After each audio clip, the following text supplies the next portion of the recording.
6 more Chinese police stations operating in the U.S., spanning from California to New York and in between. But the facilities extend beyond American borders, too. Spain-based human rights watchdog Safeguard Defenders noting there are over 100 of these Chinese overseas stations operating in 53 countries. Human rights groups and U.S. officials raising concerns that they are used to harass and intimidate Chinese dissidents, while China maintains they simply help Chinese nationals with their documents and driver's licenses. What do you think? Let us know below and subscribe if you haven't already.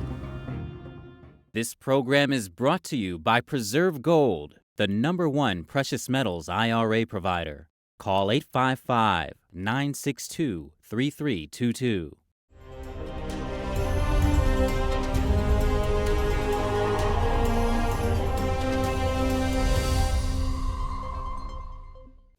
To start the program, we have an announcement to make. NTD has the unique honor and privilege of publishing the second article by teacher Hongzhi, Why the Creator Seeks to Save All Life. This after the first, titled How Humankind Came to Be. Mr. Li is the founder of Falun Gong, also known as Falun Dafa. The spiritual practice focuses on truthfulness, compassion, and forbearance. On top of bringing our viewers uncensored and unbiased news, we also promote what we believe embodies universal values to uplift our audience. If you would like to read How Humankind Came to Be and Why the Creator Seeks to Save All Life, you can find them on our website, ntd.com. 6 more Chinese police stations operating in the U.S. The New York Post, citing the Spain-based nonprofit Safeguard Defenders, says aside from New York, there are other stations in Los Angeles, San Francisco, Houston, Nebraska, and Minnesota. They're part of a global network. Safeguard Defenders noting there are over 100 of these Chinese overseas stations operating in 53 countries. As for what they're for, the Chinese regime maintaining they help overseas Chinese with their driver's licenses, but not everyone agrees. The secret police station appears to have had a more sinister use. The FBI arrested 2 people this week for operating a secret police station on behalf of the Chinese regime in the heart of Manhattan. That's according to the Justice Department, which has ramped up probes into what it calls transnational repression by adversaries such as China to intimidate political opponents living in the United States. Officials say the arrested men allegedly tracked down and terrorized a pro-democracy activist living in California. Details from a Twitter account show that the 2 joined protests against Taiwanese President Tsai Ing-wen during her recent visit to the U.S. One sign reads, Tsai Ing-wen is a big traitor of China. Worth noting, Communist China has never ruled Taiwan. Tsai Ing-wen is the island's democratically elected leader. Beijing's foreign ministry spokesman has denied the existence of these police stations, calling the accusations complete political manipulation. But a number of Chinese state-run media outlets and local authorities in China have been reporting on them.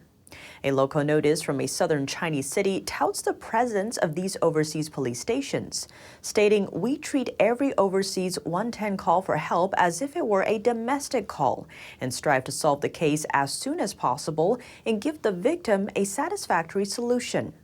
We cannot and will not tolerate the Chinese government's persecution of pro-democracy activists who have sought refuge in this country.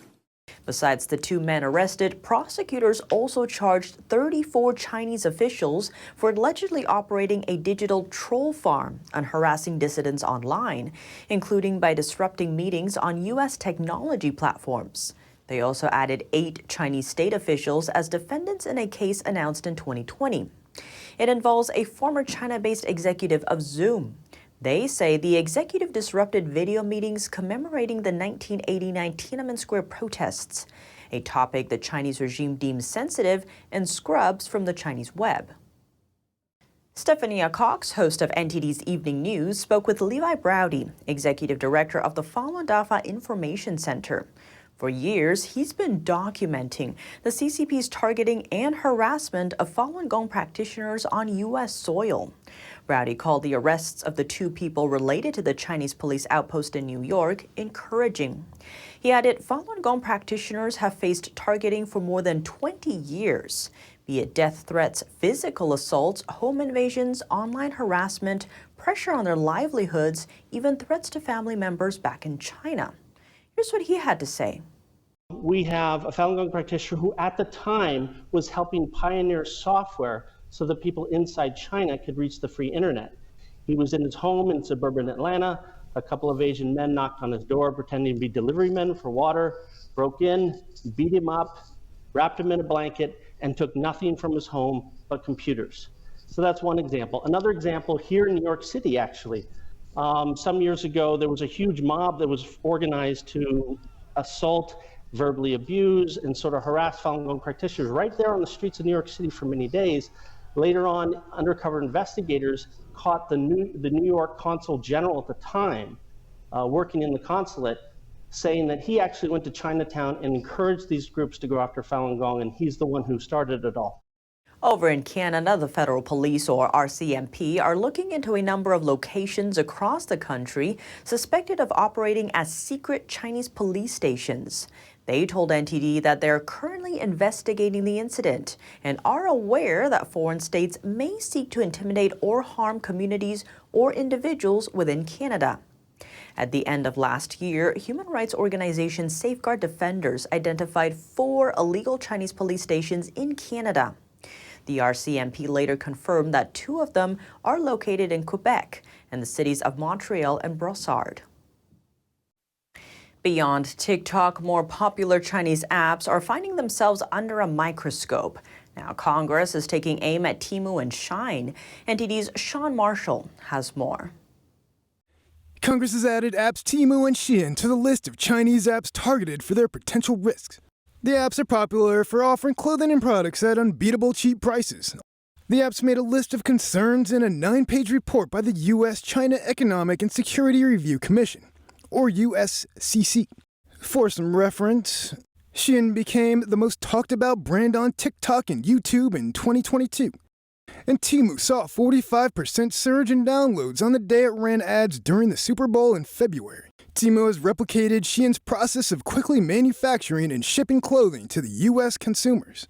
Some concerns on what the USCC report calls the Chinese fast fashion industry are its economic model, intellectual property theft, cybersecurity risks, the impact of Chinese e-commerce firms like Shein on U.S. businesses, and forced labor possibility. Shein has sourced clothing from China's Xinjiang region, but failed to document that it was not a product of forced labor, a requirement under the Uyghur Forced Labor Prevention Act, the report said, citing an investigation by Bloomberg News in November. Both Shein and Temu have also been involved in legal disputes for replicating U.S. clothing brand designs. Sean Marshall, NTD News. An exiled Chinese protester emerging to break the silence surrounding China's pandemic-driven protests. He shares the story of how he fled his home country after China's blank paper movement erupted, and how months trapped inside with little food and false promises drove the protests. Dazed and afraid, Yicheng Huang barely managed to escape arrest in Shanghai last November. He had been participating in one of many protests, calling for an end to China's strict COVID-19 lockdowns. Hello everyone, my name is Yicheng Huang. I'm 26 years old. I took part in the blank paper movement of November 2022. I was detained and now I flee away from China and now in Germany. Mass protests have been unprecedented during Chinese leader Xi Jinping's decade in power. But after 3 years of stay-at-home orders, the uproar spread like a wildfire across the country. Some background: pandemic-driven lockdowns looked much different in China than what much of the world experienced in 2020. Our life is without dignity, and it's like a very, very painful experience. We don't have food to eat. We can't go outside of the apartment for about nearly 3 months. And the government is cheating us. Like they first say that we are only going to lock you down for 3 days. And at the last, they locked us down for 3 months, nearly 3 months, and many people died during the lockdown. Huang says that anger bubbled over on November 27th. That evening, the 400 or 500 member protests started out peaceful. Demonstrators chanted slogans and held up blank sheets of paper as symbols of their discontent. But after nightfall,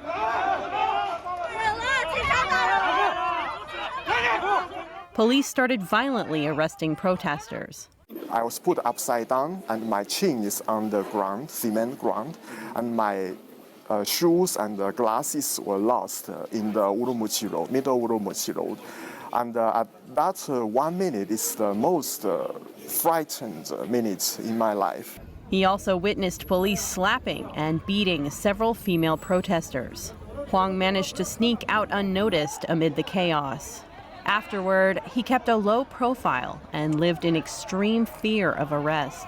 His German visa arrived months later, and he left China in March without having been contacted by the police. But Huang says he took a strong sense of survivor's guilt with him. Why should they in jail and I'm in freedom? And I think the one who is in jail might be me. It's very possible that now it's me that's in jail. Chinese police suppressed the cross-country protests in a matter of days. Many demonstrators faced interrogation and arrest. Some were held for less than 24 hours, with others detained for several weeks. I have the responsibility to devote my life to the fight for freedom. The world should stand with Chinese people instead of stand with Chinese government, because the world should notice the reality that Chinese government is harshly cracked down its own people. China has not commented officially on the protests. Huang is one of the first to publicly reveal his identity after the vast majority of protesters fell silent under the threat of retribution. Europe's top diplomat is alluding to China's growing influence. The European Union's foreign policy chief, Joseph Borrell, addressing the parliament that Europe should not stop engaging with China. That's despite being in, quote, rival mode. We should not refuse to collaborate with China in solving major global problems just because China is not a democracy. He pointed to issues like climate and countries buried under excessive debt. There's no solution to those problems without China's participation and collaboration. China is a superpower that is growing, that is present everywhere in the world, whose influence is considerable. The remark comes after Beijing successfully brokered a deal between Iran and Saudi Arabia. The rivalry between the two had been one of the thorniest issues in the Middle East. French President Emmanuel Macron also told Chinese leader Xi Jinping that he was counting on him to end the war in Ukraine. As for Taiwan, Borrell said it's in the EU's interest to defend the island, but it should do so without adding fuel to the fire. Greg Copley, president of the International Strategic Studies Association, says Borrell is focused on the short term. Copley said Europe has gotten used to easy money from Chinese investments over the past few decades, but added that all powers rise and fall with some predictability. China overtook the U.S. as the EU's largest trading partner in 2021, with two-way trade standing at over $700 billion. And the People's Republic of China is running out of cash, is not going to be the great investment and trading partner which the European Union saw 20 years ago, or which they hoped would continue forever. He said efforts to placate Beijing would only feed the regime's bullying behavior towards the rest of the world, and that France and Germany should deal with Beijing on equal terms, not from a position of making requests. Beijing and Moscow are forging closer military ties. During a visit to Russia, Chinese Defense Minister Li Shangfu said China is looking to foster a stronger partnership. He met with Russian President Putin over the weekend. The meeting was an unexpectedly high-profile reception, as he was only slated to speak with his Russian counterpart. Li has been under U.S. sanctions since 2018 over the purchase of combat aircraft and equipment from Russia's main arms exporter. Here's how that meeting played out. Li was appointed defense minister of the Chinese regime last month. He said the first congratulatory message he received came from Russia's counterpart.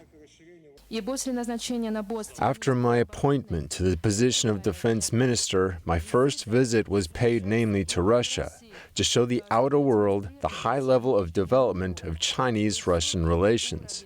And it was designed to show the firm readiness to boost strategic cooperation between the armed forces of China and Russia. He vowed to bring the two countries' military cooperation to a new level. His four-day visit to Russia began with a meeting with Russian President Vladimir Putin last Sunday. Russia hailed their partnership as having a so-called stabling influence on the global situation. China's latest move following its ready-to-fight claim. Beijing is rolling out new regulations for recruiting soldiers during wartime. Here are the details. China's defense ministry revised its draft provisions, with new rules taking effect next month. For the first time, the regulations add a separate section on wartime conscription. Under it, the CCP's highest executive and military body would hand troop draft responsibility to local governments. The two bodies can also adjust recruitment arrangements in times of war. What's more, citizens receiving a draft notice must enlist on time and at the designated location, otherwise they face punishment. The amendment places a focus on preparing for war and calling up high-caliber recruits. Top on the draft list are retired military personnel and educated college students. But for parents, the policy's change might spell bad news. Most families have only one or two kids because of the one-child policy. No one would send their children to die. We can't even secure our own jobs. All that talk about defending the country is a lie. Are these new rules a warm-up for the invasion of Taiwan? A military expert says not necessarily. I think this amendment looks more like a show for other countries. If the CCP were really readying for war, they would have done far more pre-work than simply revising the law. But analysts say Beijing is indeed updating its legal system to brace for potential conflict. That's as tensions escalate in the South China Sea and Taiwan Strait. At least 29 people are dead in Beijing after a hospital fire ignited there Tuesday. Dozens were forced to evacuate, and authorities quickly scrubbed photos and videos of the incident from social media. Here's the latest. Clouds of black smoke billowed into the sky. A video shows people trapped in the building, climbing out windows using bed sheets tied together. Others took refuge by perching on air conditioning units. The fire broke out at Beijing's private Changfeng Hospital. State media reported at least 71 patients were rescued.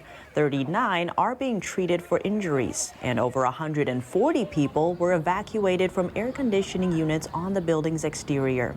The cause of the fire is under investigation. Officials believe it sparked from welding work being done in the inpatient wing. Most of the building appeared to be without power late yesterday, with only a few windows lit up by the flashlights of workers inside. 26 out of the 29 deaths were patients from the hospital. That's all for today's China in Focus on YouTube. We're now sharing a shortened version of our program here after being demonetized for 2 years. Here's what's coming up in our second half. Taiwan is holding its place in the spotlight. Support for the island now coming from both the U.S. and Europe. We sat down with James Gorey, author of The China Crisis, for more on the situation. The full episode is available on our partner platform, Epoch TV. To sign up, click the link down below. Thanks for watching China in Focus. I'm Tiffany Meyer. See you tomorrow. A performance that truly matters for each and every one of us.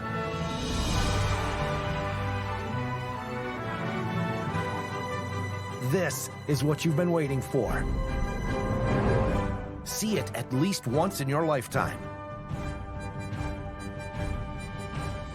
Get tickets now at shenyun.com.